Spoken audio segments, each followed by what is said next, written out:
Hello, kamusta po? Kamusta yung buong July nyo? Tapos na naman yung buwan. August na bukas. Malapit na yung Pasko. Anyways, may nag-request. So, pagbigyan natin yung nag-request. Hindi ko maintindihan yung pangalan niya kasi nakasulat sa Thai. Pero nag-request siya ng matcha na may Chucky. So this is not a sponsored post. Chucky, baka naman. Pero natatandaan ko, the last time na gumawa ako ng matcha na may Milo, na overpower nung Milo yung matcha. So hindi ko na yun uulitin. Pero I don't know kung itong Chucky ganun din. Ganun din ang kalalabasan. Tingnan natin. So ito, nag-whisk na ako ng matcha.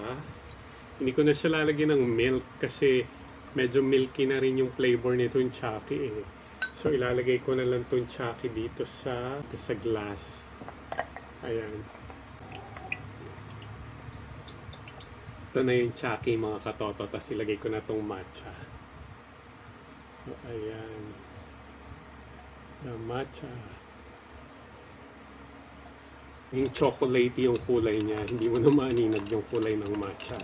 Pero I hope lumasa yung matcha.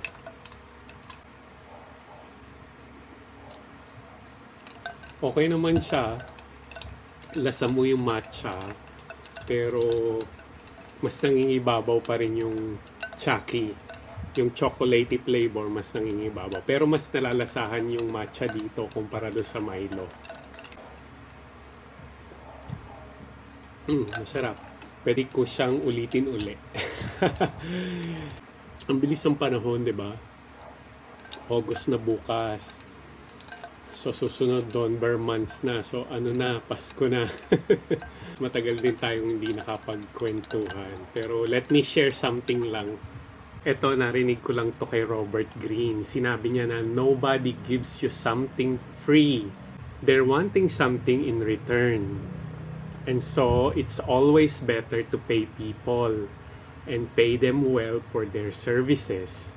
Being tight with your money, not paying your employees well is a terrible quality and will bite you in the end. At sinasabi din niya na signal ito ng weakness. Maganda yung sinasabi niya kasi totoo naman, 'di ba? Wala naman talagang libre. So kung yung kapwa mo ay nagbigay sa iyo, expect there's something in return. Naalala ko tuloy yung kanta ni Janet Jackson tsaka ni Luther Vandross, yung the best things in life are free. Hindi pala yun applicable kay Robert Greene. Pero totoo naman na may pagbinigay sa'yo. Tingnan natin, baka hindi totoo yung pagbibigay.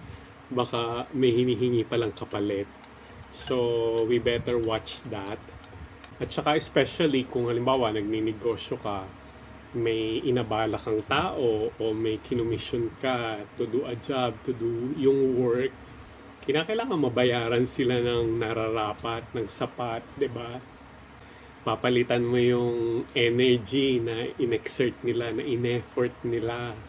So dapat matumbasan 'yon para fair. At doon ako nag-agree kay Robert Greene para maiwasan yung pagkakaroon ng utang na loob.